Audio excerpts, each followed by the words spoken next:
মুহূর্তের সবথেকে বড় লেটেস্ট আপডেটটি হলো রাজ্যের বিভিন্ন জেলায় অঙ্গনওয়াড়ি কর্মী এবং সহায়িকা পদে নিয়োগ করা হচ্ছে। রাজ্যের কোন জেলায় কত শূন্য পদে অঙ্গনওয়াড়ি কর্মী ও সহায়িকা নিয়োগ করা হচ্ছে তা আমরা এই ভিডিওর মধ্যে দিয়ে বিস্তারিত জেনে নেব। এছাড়াও আমরা জেনে নেব যে বয়স সীমা কী থাকছে, কী যোগ্যতা লাগছে, ফর্ম ফিল আপ কবে থেকে শুরু হচ্ছে, কবে নাগাদ ফর্ম ফিল আপ শেষ হবে এবং এই চাকরিটি কি কন্ট্রাকচুয়াল নাকি সরকারি পার্মানেন্ট জব তাও আমরা এই ভিডিওর মধ্যে দিয়ে জেনে নেব।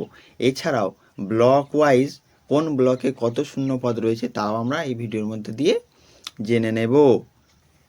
এছাড়াও আমরা আরও একটি বিষয় জেনে নেব, তা হলো কিভাবে স্টেপ বাই স্টেপ আপনারা এই পদের জন্য আবেদন করবেন তা আমি এই ভিডিওর মধ্যে দিয়ে সম্পূর্ণ ধাপে ধাপে আপনাদেরকে জানিয়ে দেবো।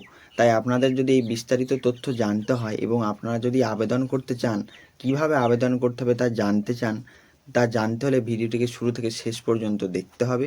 ভিডিওটিকে একটি লাইক করতে হবে, আপনি কোন জেলা থেকে ভিডিওটি দেখছেন তা কমেন্ট করে জানাতে হবে এবং চ্যানেলটিকে সাবস্ক্রাইব করে অল বাটনটিকে অন করে রাখতে হবে, যাতে করে সকল প্রকার লেটেস্ট আপডেট সবার আগে আপনার কাছে পৌঁছে যায়। তো চলুন শুরু করি। সর্বপ্রথমে আপনাদেরকে জানিয়ে রাখি, এই নিয়োগটি করতে চলেছে রাজ্যের উত্তর চব্বিশ পরগনা জেলায় বিভিন্ন ব্লকে অঙ্গনওয়াড়ি কর্মী এবং সহায়িকা পদে নিয়োগ করা হবে। চলুন আমরা ভ্যাকেন্সি ডিটেলসটা দেখে নিই। একদম ব্লক ওয়াইজ এখানে ভ্যাকেন্সি ডিটেলস দেওয়া রয়েছে, আপনারা দেখে নিতে পারেন। কোন ব্লকে ক্যাটাগরিতে কতগুলি শূন্য পদ রয়েছে তা বিস্তারিত এই নোটিফিকেশানে দেওয়া আছে। আপনারা যদি নোটিফিকেশানটিকে পেয়ে যেতে চান তাহলে আপনারা অবশ্যই আমার ভিডিওর ডেসক্রিপশানে দেওয়া টেলিগ্রাম চ্যানেলের লিঙ্কে ক্লিক করে চ্যানেলে যুক্ত হয়ে যাবেন। চ্যানেলে বিস্তারিত নোটিফিকেশানটি দেওয়া থাকবে, আপনারা সেখান থেকে গিয়ে ডাউনলোড করে নিতে পারেন। চলুন তারপরে আমরা জেনে নিই। দেখুন এখানে লেখা রয়েছে, এই নিয়োগ সম্পূর্ণরূপে স্বেচ্ছাসেবামূলক। এই কাজে নিযুক্ত সহায়িকা কোনো মতেই সরকারি সহায়িকা হিসেবে গণ্য হবেন না। অর্থাৎ এই চাকরিটি কন্ট্রাকচুয়াল বেসিস, এটা পার্মানেন্ট জব নয়। অঙ্গনওয়াড়ি সহায়িকাদের সরকার অনুমোদিত হারে প্রতি মাসে সাম্মানিক ভাতা সহ অতিরিক্ত ভাতা প্রদান করা হবে। বর্তমানে অঙ্গনওয়াড়ি সহায়িকাদের চালু সাম্মানিক ভাতার পরিমাণ মাসিক 2250 টাকা এবং অতিরিক্ত সাম্মানিক ভাতার পরিমাণ হচ্ছে 4550 টাকা। অর্থাৎ আপনারা প্রায় 7000 টাকা মতো বেতন পেয়ে যাবেন। আরও বিস্তারিত তথ্য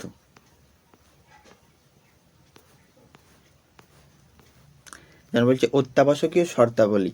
প্রার্থীকে অবশ্যই ভারতের নাগরিক এবং মহিলা হতে হবে।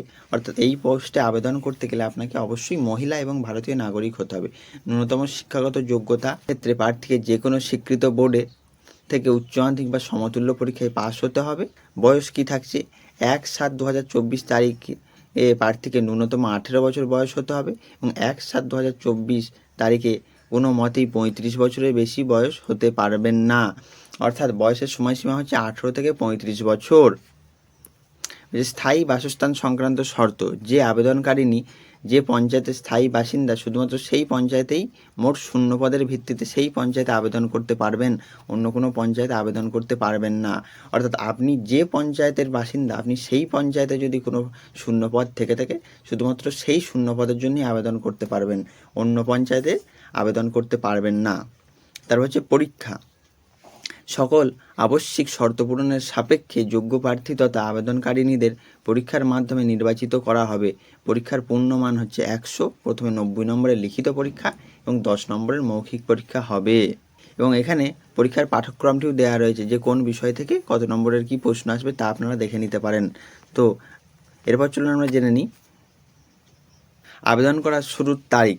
অর্থাৎ আবেদন শুরু হবে 25শে জুলাই 2024 বেলা 11টা থেকে এবং আবেদনের শেষ তারিখ 25শে আগস্ট 2024 রাত্রি 11:59 পর্যন্ত। এবার চলুন আমরা কিভাবে অনলাইনে ফর্মটি ফিল আপ করতে হয় তা আপনাদেরকে জানিয়ে দিই। আমরা এই ভিডিওর ডেসক্রিপশানে অনলাইনে ফর্ম ফিল আপ করার লিঙ্কটি দেওয়া থাকবে, কিন্তু একটি বিশেষ কথা আপনাদেরকে বলে দিই, লিঙ্কে ক্লিক করলেই ডাইরেক্ট আপনারা এই পেজে রিডাইরেক্ট হতে পারবেন না।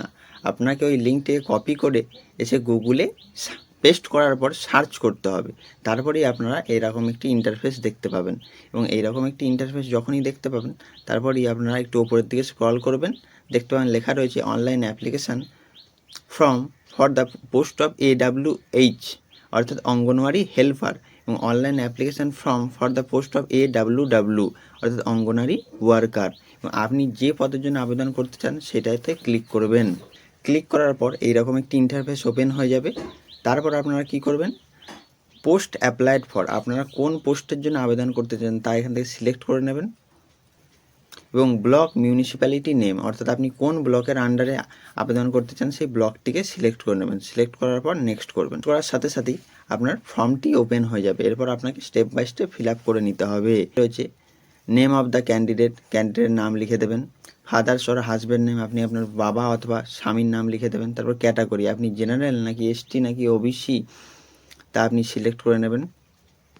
তারপর জেন্ডার, মেল ফিমেল নাকি ট্রান্সজেন্ডার আপনি সিলেক্ট করে নেবেন। তারপর ন্যাশনালিটি, আপনি ওই বাটনটিতে টিক মার্ক দিয়ে দেবেন, কারণ citizen of India as define in part 2 of the constitution of India, অর্থাৎ ন্যাশনালিটি যেহেতু আপনার ইন্ডিয়ান তাই আপনি এই বক্সটিতে টিক মার্ক দিয়ে দেবেন।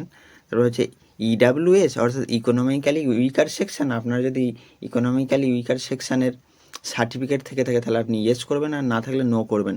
পার্সন উইথ ডিসেবিলিটিস, অর্থাৎ আপনি কি হ্যান্ডিক্যাপ নাকি হ্যান্ডিক্যাপ নন, যদি হন তাহলে ইয়েস করবেন, যদি না হন তাহলে নো করবেন। ডেট অফ বার্থ, আপনি আপনার জন্মের তারিখ দিয়ে দেবেন। এজটা কত বছর, আপনার বয়স 1/7/2024 অর্থাৎ 1 জুলাই 2024 অনুযায়ী আপনার বয়স কত তা আপনি এখানে লিখে দেবেন। তারপর হচ্ছে মোবাইল নাম্বার, আপনি আপনার মোবাইল নাম্বারটি দিয়ে দেবেন। তারপর হচ্ছে কমিউনিকেশান অ্যাড্রেস, আপনার ভিলেজ নেম, গ্রাম panchayat name, block name, post office, police station, district pin, আপনি আপনার প্রপার অ্যাড্রেসটি দিয়ে দেবেন। তারপর হচ্ছে পার্মানেন্ট অ্যাড্রেসটিও আপনি আপনার দিয়ে দেবেন। তারপর হচ্ছে এডুকেশনাল কোয়ালিফিকেশান, এখানে লেখাই রয়েছে হায়ার সেকেন্ডারি আর ইটস ইকুইভ্যালেন্ট এক্সামিনেশান, অর্থাৎ উচ্চ মাধ্যমিকের ডিটেলস আপনাকে এখানে দিতে হবে। এখানে আপনি বোর্ড, ইউনিভার্সিটি আর ইনস্টিটিউশনের নাম লিখে দেবেন। স্ট্রিম অর সাবজেক্ট, আপনার কী কী সাবজেক্ট ছিল অথবা আপনি কোন স্ট্রিমে, সায়েন্স না আর্টস সেটা আপনি লিখে দিতে পারেন। তারপর পার্সেন্টেজ অফ মার্কস, কত পার্সেন্ট মার্কস পেয়েছিলেন, এবং ইয়ার অফ পাসিং, কত সালে পাস করেছেন। তারপর হচ্ছে আপলোড পিকচার্স, আপনাকে আপনার 1 কপি ছবি, পাসপোর্ট সাইজের ছবি আপলোড করতে হবে, আপলোড সিগনেচার, এবং তারপর ডিক্লারেশানের যে বক্সটি রয়েছে সেখানে টিকমার্ক দিয়ে দিতে হবে।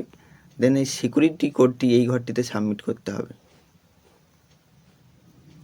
দেন সাবমিট বাটনে ক্লিক করবেন, তাহলেই আপনাদের ফর্ম ফিল আপ হয়ে যাবে।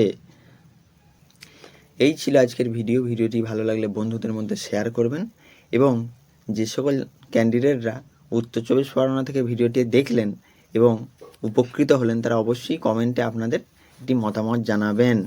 তো ধন্যবাদ।